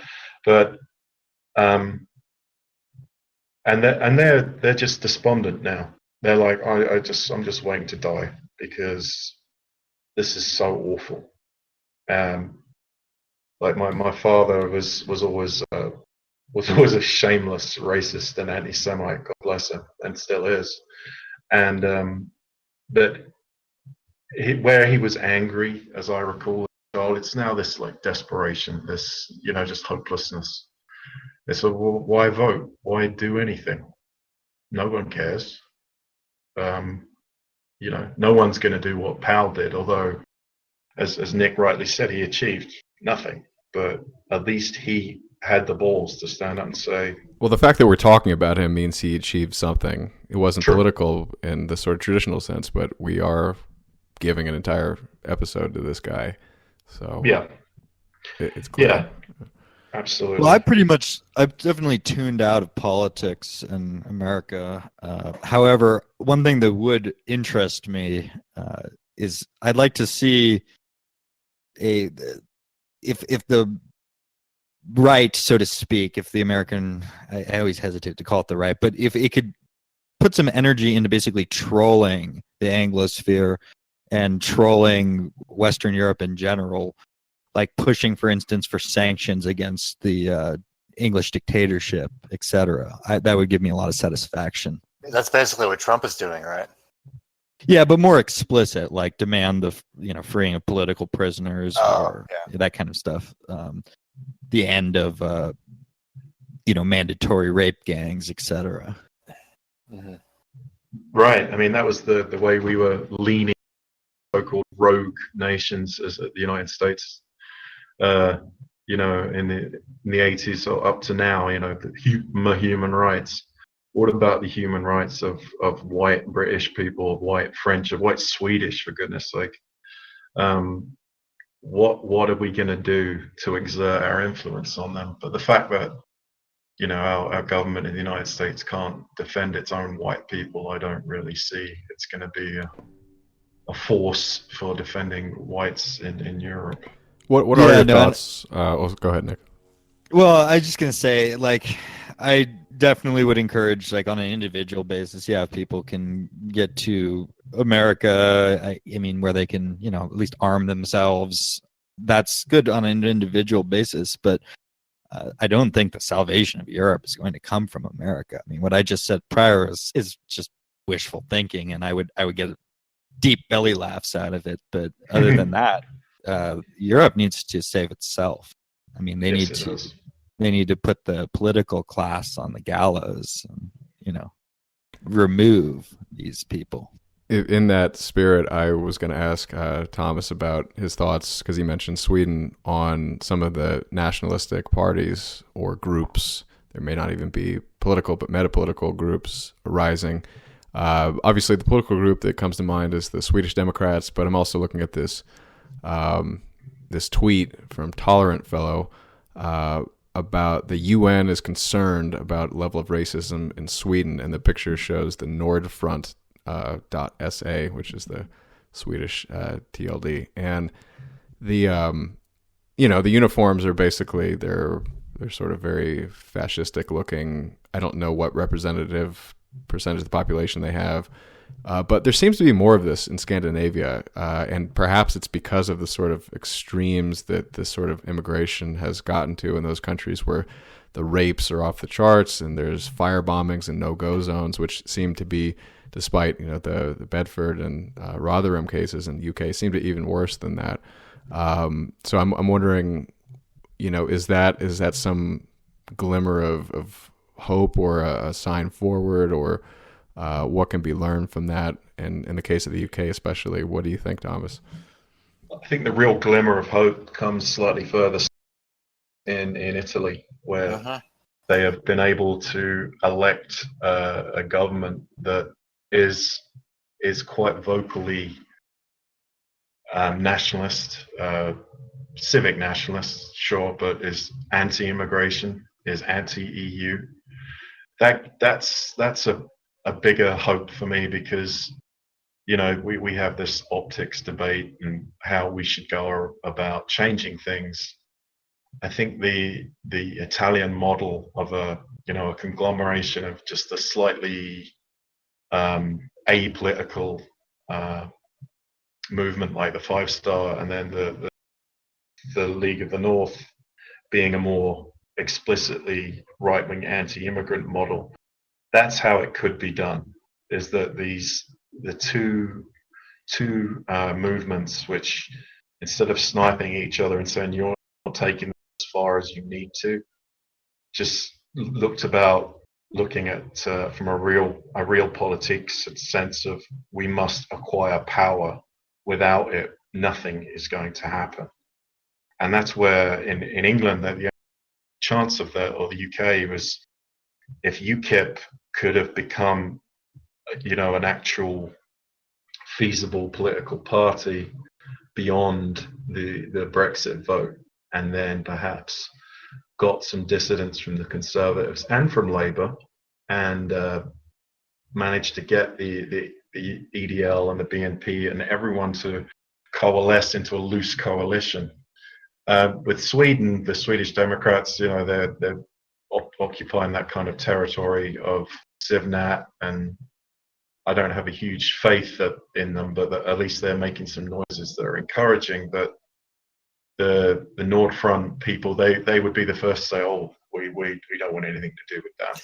They're completely marginal. I mean, they're so irrelevant and really outcasts in that society.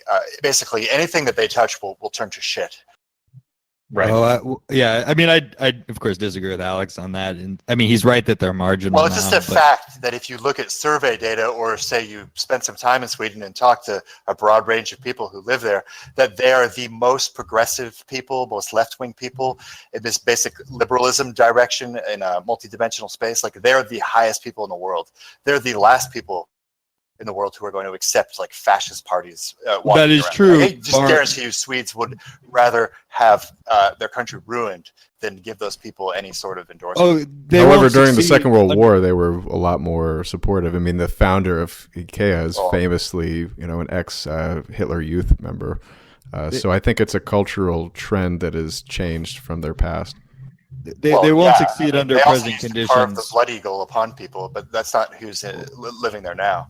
But in the event of a crisis, there would be opportunities for people like that. And what I do like about those guys is that they're willing to dispense with conservatism, and they're looking towards a new Nordic nation. And regardless of what they'll achieve, but regardless of what they'll achieve, that's the correct thinking, because what's completely impotent is believing that there can be a solution to the crisis of the West with the present institutions. And I think the problem England has is that our people are spread out across so many continents. We talked about this with Professor Fraser. An Anglosphere movement is very difficult considering the geographical situation. The Jews pulled it off. So take notes.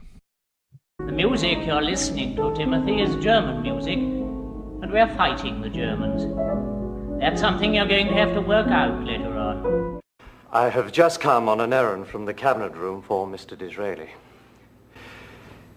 He needs a sum of £4 million by tomorrow. And what is your security? The British government. Tell him he shall have it.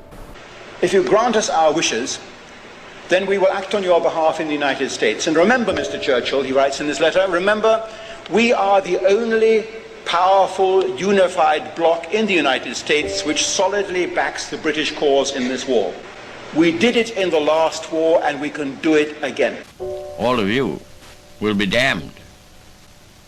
There is no place in heaven for you. We can't have heaven crammed. You used to say they were the people who ruined England. Did I? What did they do wrong? I have to leave that bit out. Missed the changes. Wouldn't face them. Left the future up for grabs. From 1936 onwards, he was financed by a little secret pressure group called The Focus. You won't find much reference to The Focus in the history books, but it certainly existed, and there are several files of Churchill's private papers relating to The Focus. The Focus was a group of perhaps 30 or 40 leading British industrialists and bankers and former politicians who decided that Churchill was worth keeping afloat. And how can man die better than facing fearful odds for the ashes of his fathers, the temples of his gods? A trip back in time to a much simpler age. The British Council releases film for the 1930s and 40s, giving us a rare glimpse of what life was like back then, from a picture of wartime fishermen to their wives. While the men are drying out the nets, their wives are hanging out the washing. A woman's work is never done. The shopping is part of the morning's routine. A time of clearly defined gender roles. Vegetables are plentiful in the village. They are grown in the surrounding fields, which are very fertile and run right down to the edge of the sea. There has always been in England an older England, which was sweeter and purer, where the hay smelled better and the weather was always springtime and the daffodils blew in the gentle warm breezes, and you feel the nostalgia for it in Chaucer, and you feel it all through Shakespeare. English people achieved an extraordinary thing during the Elizabethan and Jacobean stagecraft. They basically created something which is amongst the elite art that has ever been created on this planet. This small island and a nationality within it, England, produced material at that time which is comparable to the Greeks and is acknowledged by the whole world to be comparable to the Greeks. The government's final warning to Hitler has been ignored, and a state of war once more exists between Great Britain and Germany. Now repeat after me. Bugger off. Bugger off. Sod. Sod. Bloody. Bloody. Now put them all together. Bugger off, you bloody sod. Bugger off, you bloody sod. Okay, you're in.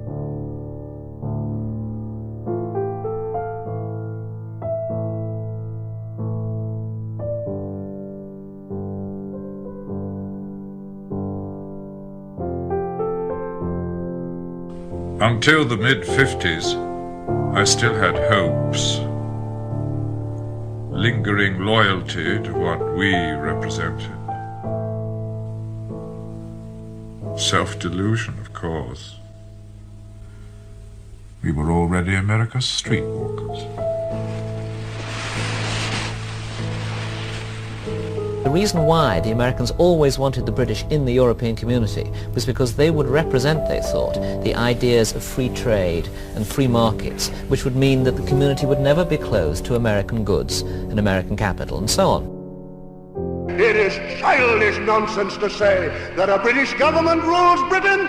It's nothing to do with British government or the British people. The government of the world is the financial government, the power of money and of money alone. I'm not a Puritan by any means, or a moralist, but to me, the idea, for instance, of short skirts and things like that, this seems to be, we seem to be selling our morals in return for a mess of cultural pottage in a way.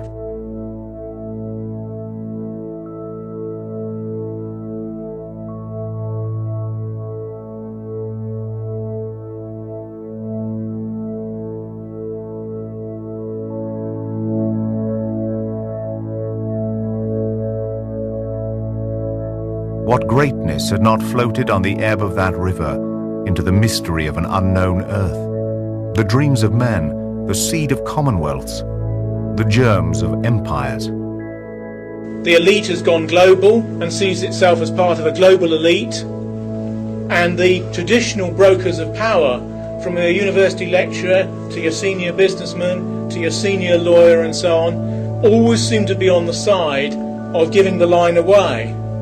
And that's because in the present day it suffices and works for you to be on the side that gives away what the past has bequeathed to you.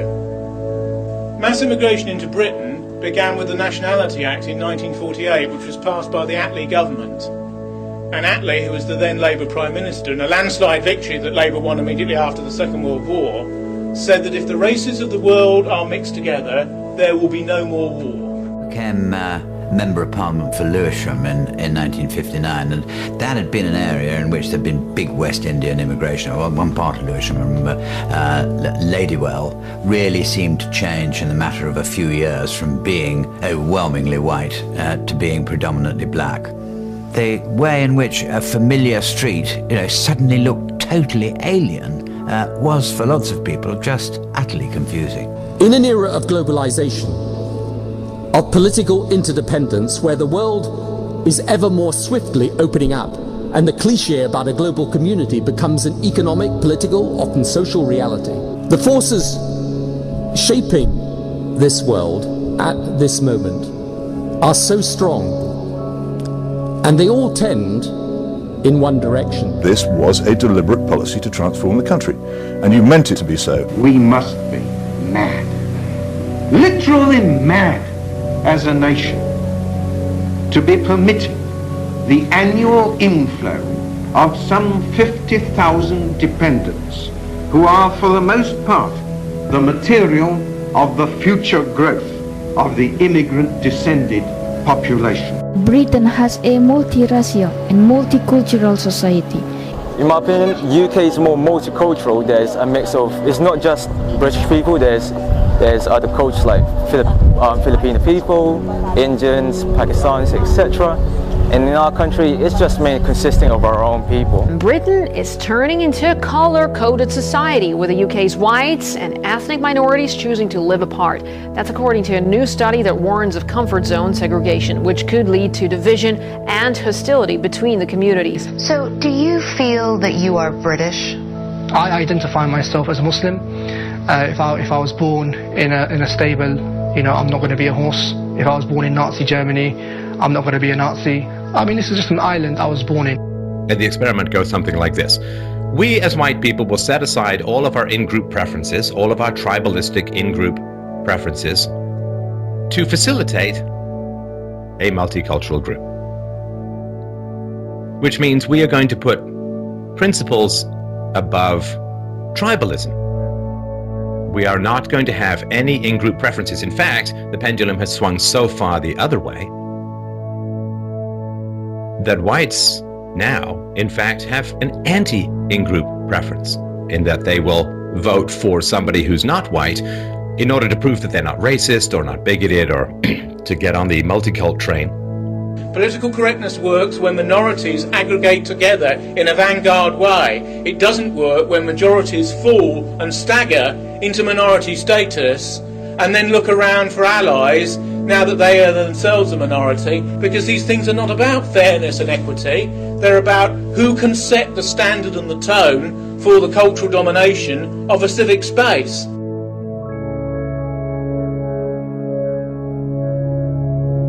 I must begin by acknowledging those who have been calling for greater diversity in the arts and on television in particular for many years. These things about the modern world, and partly a result of television, is that people live in a tiny time slice of the present moment, which they carry forward with them, but nothing remains. And there's nothing in their experience which reverberates down the centuries, because the centuries to them are completely dark. Just unillumined corridors from which they stagger into the single little sliver of light. What happens at night? I've been hearing all sorts of horror stories. Oh, people yeah? burning down No, houses. people robbing bikes, robbing motorbikes, robbing cars, people getting shot. When we talk about social mobility, we've got more families from minority ethnic groups who will become upwardly mobile. It's not true of white working class, and that's another issue. At the same time, in popular culture, the working class is everywhere, successively demonised in soap operas or reality TV or whatever. The working class itself is served up as entertainment whilst being simultaneously demonised. There was a specific problem in places like Rotherham, and these are here words where Pakistani men target vulnerable young white girls and they view them, quote, his words, as easy meat. He was pilloried for these comments, including by a lot of people in your party. Who now has anything to say about the deindustrialization of this country and the destruction of manufacturing jobs under the Thatcher government? Who can reverse it? Who can do anything about it? Who will say anything on this panel about the catastrophe of mass immigration, which has changed this country irrevocably into somewhere completely different from what it was? They won't talk about it. What's happened is that a substantial section of the chavs that you wrote about have become black. The whites have become black. A particular sort of violent, destructive, nihilistic gangster culture has become the fashion. And black and white, boy and girl operate in this language together. This language which is wholly false, which is a Jamaican patois that's been intruded in England. And this is why so many of us have this sense of literally a foreign country. People know this, but I would like to state that both I and the government totally disagree with the sentiment of the petition and particularly reject the idea that anyone's trying to turn this country into a Muslim one or any other type of country that it's not. If the soldiers who stormed the beaches in Normandy in June 1944 could see England as it is today, they wouldn't have gone 40 yards up that beach. White Brits now make up just 45% of the capital's total population. I therefore declare Sadiq Khan to be elected as the new Mayor of London. London is the greatest city in the world. I'm so proud of our city. I'm deeply humbled by the hope and trust you have placed in me today. Peachy, I'm heartily ashamed for getting you killed instead of going home rich like you deserve to, on account of me being so bleeding high and bloody mighty. Can you forgive me? That I can, and that I do, Danny. Free and full, and without let or hindrance. Everything's all right then.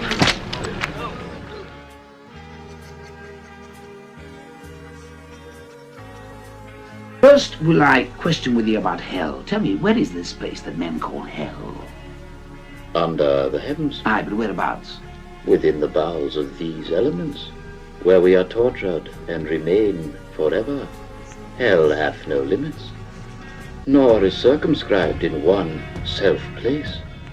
For where we are is hell, and where hell is, there must we ever be. And to conclude, when all the world dissolves and every creature shall be purified, all places shall be hell that are not hidden. Oh, come, I think hell's a fable. But, Faustus, I am an instance to prove the contrary, for I am damned, and am now in hell. The truth of the matter is that the great unknown guilty consciousness in our own society is we should have made peace in 1941.